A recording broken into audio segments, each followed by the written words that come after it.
Les invitamos a escuchar Santos en el Claustro, dirigido por Fray Santiago Cantera.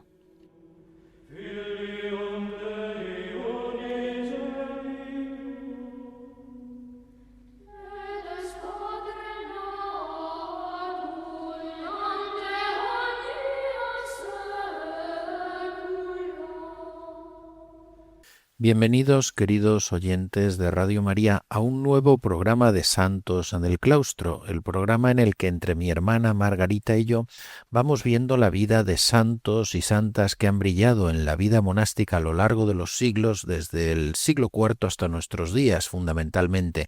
tanto en su vertiente cenobítica o comunitaria como en su vertiente anacorética, eremítica o solitaria, o en las combinaciones de ambas. Nos vamos a acercar hoy a otro santo monje español, Beato de Liébana, San Beato de Liébana. Su propio nombre lleva ya el nombre de santo. Monje importante de la historia de España de finales del siglo VIII, una época muy interesante, muy importante en los inicios de la Reconquista, y porque también refleja muy bien lo que es la época de la Iglesia mozárabe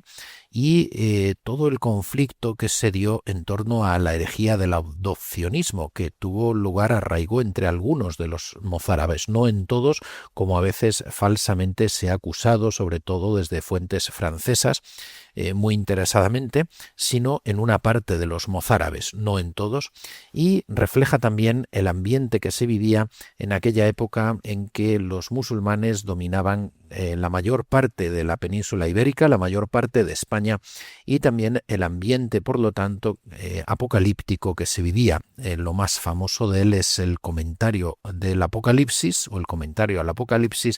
que fue muy copiado y además con copias preciosas dentro de la miniatura mozárabe, dentro del estilo del arte mozárabe.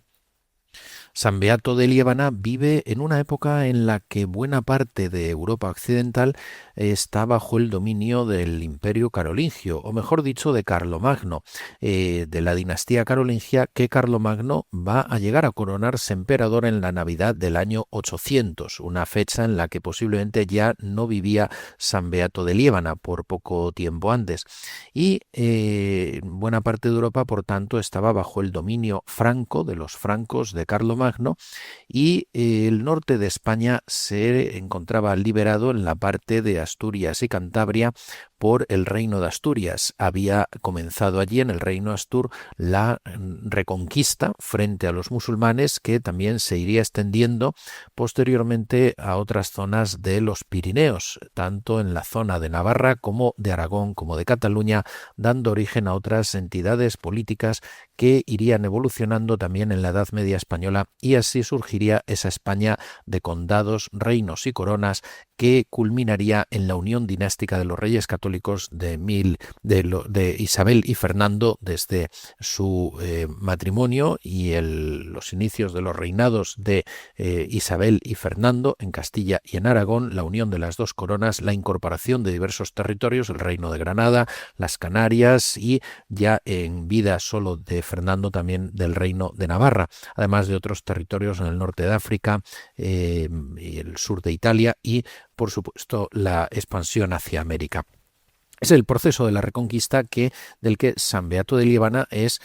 contemporáneo de los inicios, de los primeros pasos. El reino Astur o reino de Asturias, en la época en que vive él, va a estar gobernado por los reyes Fruela, Aurelio, Silo, Mauregato y Bermudo, y finalmente Alfonso II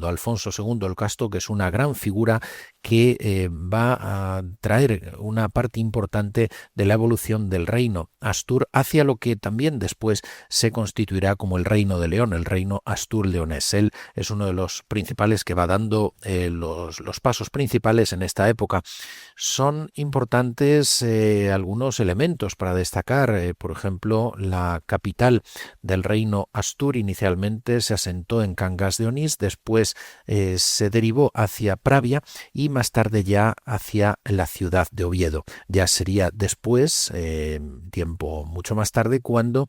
o posteriormente, cuando se pasara a León, y ya por eso a partir de ahí ya se empieza a hablar del Reino de León, que es la evolución del Reino de Asturias o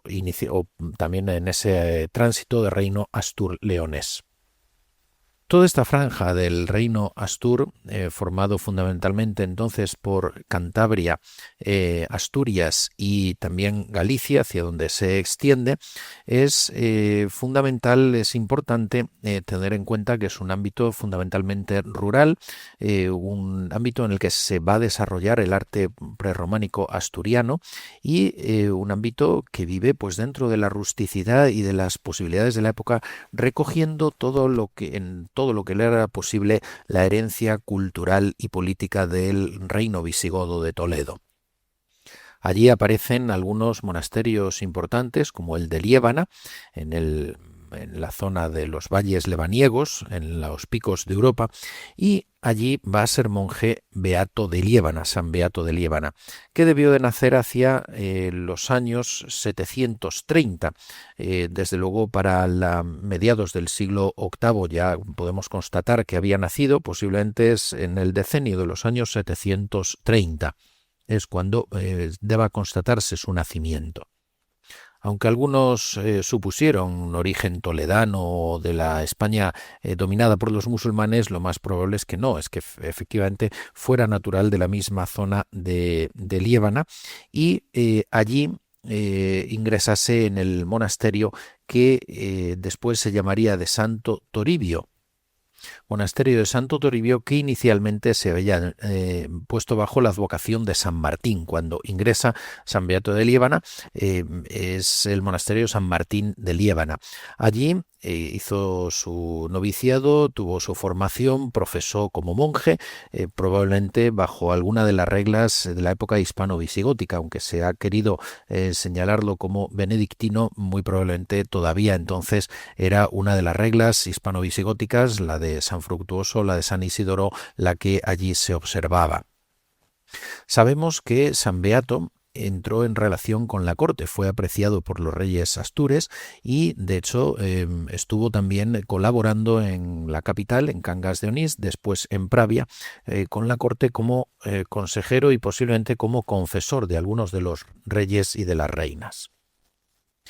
Desde luego su origen lebaniego está constatado en parte por él mismo, que hablando contra Elipando, al que haremos referencia, dice: nosotros los lebaniegos, incultos y heréticos, en una frase un tanto sarcástica, y San Álvaro de Córdoba, Beato Mozárabe, Santo Mozárabe, le llama a Beato por 2 veces presbítero lebaniego. Parece que muy probablemente, desde luego, era natural de Liébana y no simplemente que hubiera sido monje allí, sino que era natural de allí o de Liébana mismo o de la zona. La fecha de su muerte hay que situarla en el año 799. Esto parece lo más fiable, lo más verosímil, y no que muriera en Valcavado, aunque así se ha supuesto, no es del todo seguro. Es más, hay autores que consideran que pese a lo que dice una falsa vida de él, no murió realmente en el monasterio de Valcavado, sino que esto se debe a una confusión con otro personaje. La fiesta de San Beato se celebra el 19 de febrero, es la fiesta litúrgica para él. Desde luego parece que fue un monje observante y de vida santa, desde luego, si no, no estaría canonizado, pese a lo que su rival Elipando, obispo herético de Toledo, obispo mozárabe herético de Toledo, trató de decir, diciendo que había sido de un comportamiento malo, inmoral, incluso con una vida lujuriosa. Parece que todo al revés es lo contrario. De hecho, San Alcuino de York lo que dice es todo lo contrario, que fue famoso por su caridad y le llama varias veces santo en honor también de su propio nombre, que así lo resalta el propio nombre Beato Santo. Aunque Alcuino supone que fue abad, y así lo afirma, parece claro que no fue realmente abad del monasterio, sino siempre un simple monje que, eso sí, alcanzó unos niveles muy destacados por su formación intelectual, su formación teológica como escritor y también por su influencia en la corte Astur.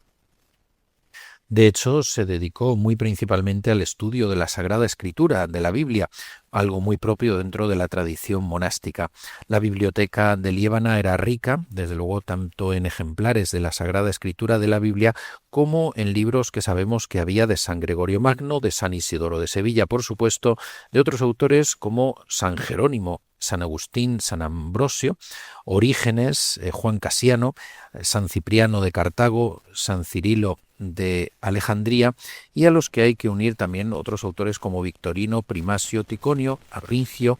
Fulgencio, que puede ser San Fulgencio de Écija, San Euquerio, Filastro y Gregorio de Elvira, así como Egesipo y algunos otros más. Se sabe que tenía para la época una importante biblioteca, el monasterio de Liébana, y un dato que han dado algunos estudiosos es lo importante de resaltar que en la zona se valoraba tanto los libros, se valoraban tanto que un libro era vendido o cambiado por 3 vacas preñadas, lo cual nos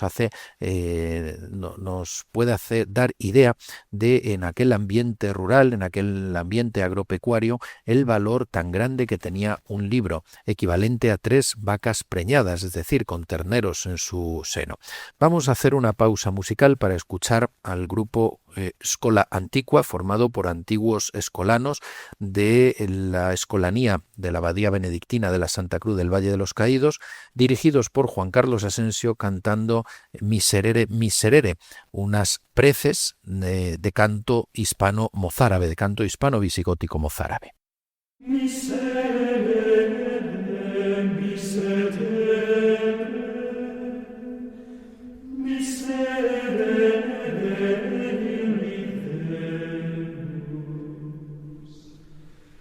Christe redemptor, veni a mei contiene. Qui ex avis obsecrantes, mediementes deprecantes. Christe redemptor,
Miserere, Miserere, preces del canto hispano visigótico mozárabe,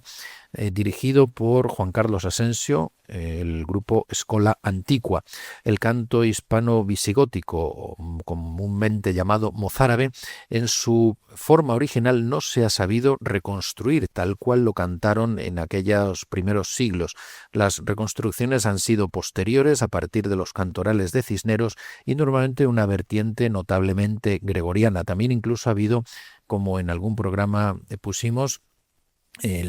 alguna interpretación muy orientalizante por parte de un grupo francés, de una coral francesa que es Ensemble Organum, pero normalmente, como decimos, es una vertiente, un estilo más propio, más cercano al gregoriano, el que se supone para el canto mozárabe. Desde luego, los cantorales más antiguos mozárabes son también de toda esta época, de los siglos 9, 10, 11, y sin embargo la notación antigua no se ha sabido interpretar hasta la fecha.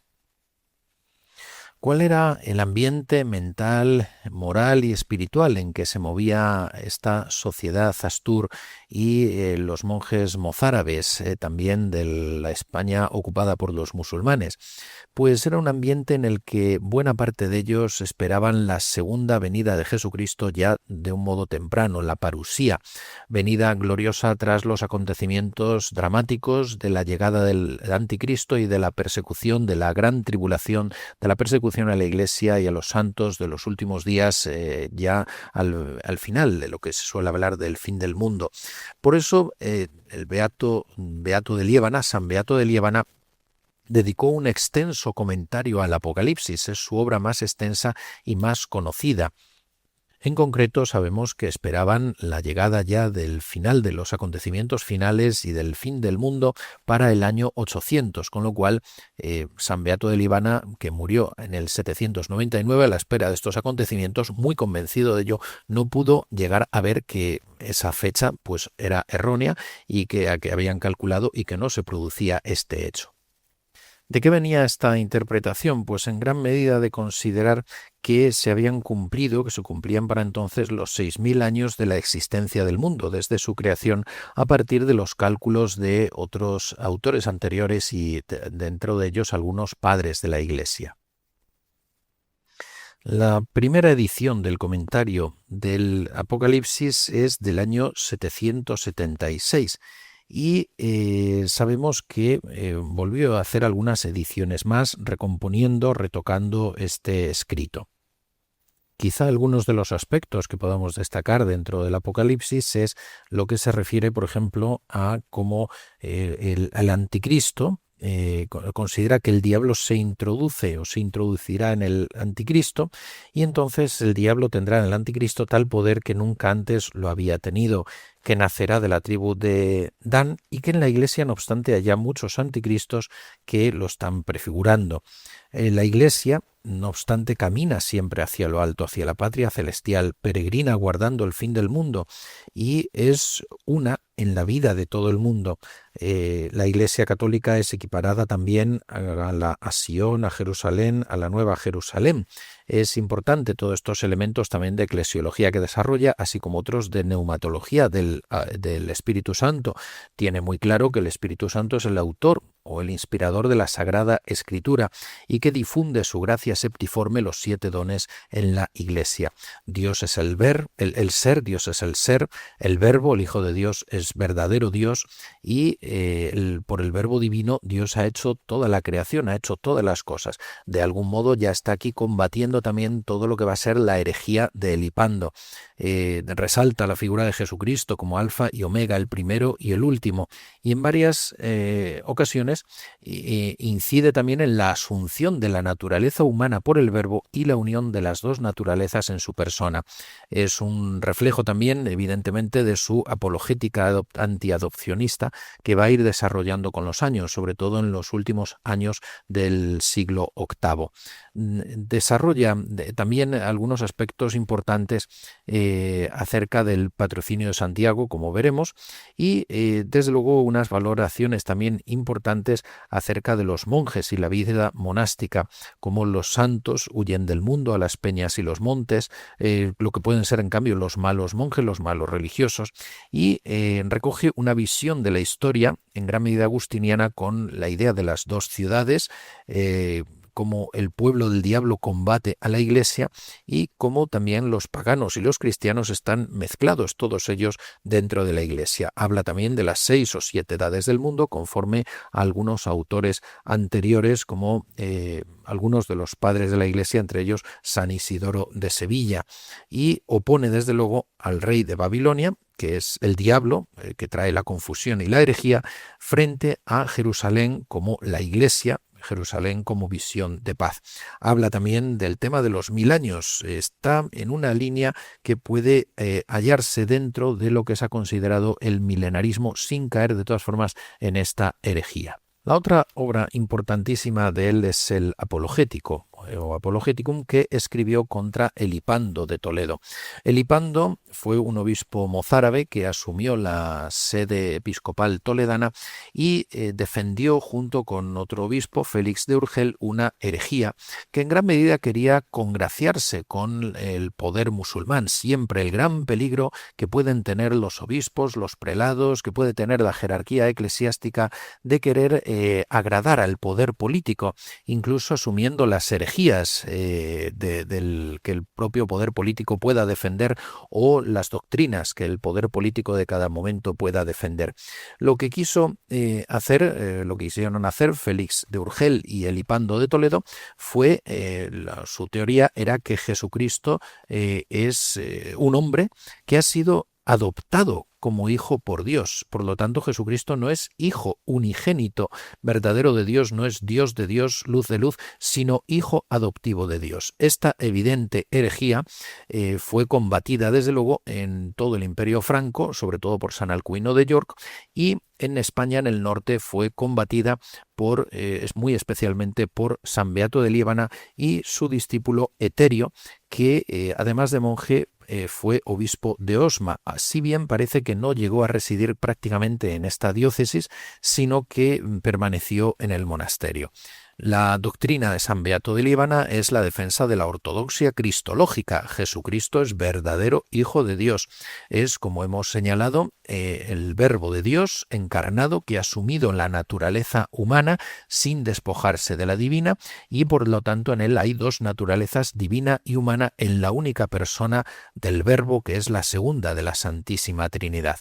El adopcionismo fue condenado en el año 794 en el concilio de Frankfurt por obispos del imperio carolingio, de lo que iba a ser el imperio carolingio. Ya se estaba constituyendo entonces. Hay que decir que San Alcuino de York defiende valientemente a San Beato de Liébana como defensor de la ortodoxia cristológica, de toda la ortodoxia católica frente a la herejía adopcionista. Y como decíamos antes, no todos los mozárabes siguieron el adopcionismo, como a veces después políticamente se quiso señalar, y eclesiásticamente desde fuentes sobre todo francesas. Fue un sector de los mozárabes, pero no toda la iglesia mozárabe, y desde luego ni mucho menos toda la iglesia hispana, como lo refleja el hecho de la defensa de la verdadera ortodoxia por parte de San Beato de Liébana y de su discípulo Eterio. En fin, en línea también adopcionista, defendiendo a Jesucristo como Hijo de Dios y verdadero Verbo de Dios, y además de una manera muy importante como himno para el Día de Santiago Apóstol, promoviendo el culto al apóstol Santiago, está también el himno Dei Verbum o Dei Verbum de San Beato de Liébana. Pensemos que estamos en la época en que se va a descubrir el sepulcro del apóstol Santiago en Compostela, en que se va a comenzar a promover las peregrinaciones hasta Compostela, llegadas de toda Europa e incluso de más allá, y también de los extremos ya de los confines del Asia. Llegará algún monje armenio, algún monje georgiano en los límites ya entre Europa y Asia en los siglos posteriores, el culto al apóstol Santiago como patrón de las Españas. Y así lo va a definir en su himno latino Dei Verbum o Dei Verbum San Beato de Liébana.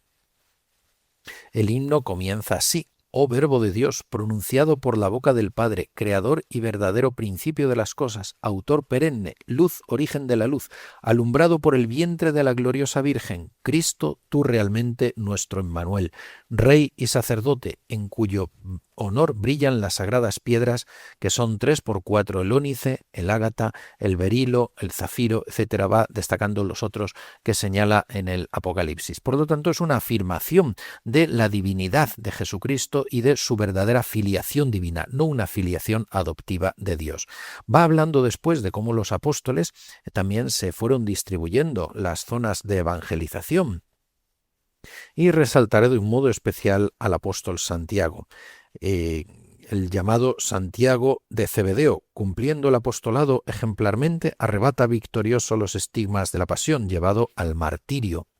como apóstol protomártir, como el primer apóstol en entregar su sangre por Cristo. Y es precioso cómo refleja el concepto de España y de España protegida por Santiago, de lo que son las Españas. Oh verdaderamente digno y más santo apóstol, que refulges como áurea cabeza de España, nuestro protector y patrono nacional, evitando la peste, sé del cielo salvación, aleja toda enfermedad, calamidad y crimen. Dice concretamente en latín es tutorque nobis et patronus Bernulus, caput refulgens aureum Hispania. Pide a Santiago que proteja al rebaño a ti encomendado y manso pastor para el rey, el clero y el pueblo, que con tu ayuda disfrutemos de los gozos de lo alto, que nos revistamos de la gloria del reino conquistado, que por ti nos libremos del infierno eterno. En fin, concluye la última estrofa con una invocación a la Santísima Trinidad, rindiéndole gloria y alabanza con una doxología final. Pues dejamos aquí, queridos amigos de Radio María, este programa que hemos dedicado a San Beato de Liébana, figura importantísima para la vida de la cultura y de la religión, de la vida eclesial, de la vida religiosa en España y de la vida monástica en los inicios de la Reconquista, en concreto en el siglo VIII, pero con proyección también en los siglos inmediatos a través de todos los que se han conocido como Beatos de Liébana, es decir, las copias con preciosas miniaturas del comentario al Apocalipsis que escribió quien se llamó precisamente Beato de Liébana, San Beato de Liébana, que da lugar a esos Beatos de Liébana. Como saben, pueden escribir, si lo desean, a santosenelclaustro@radiomaria.es y pueden descargar de nuevo el programa en el podcast. Que Dios les bendiga.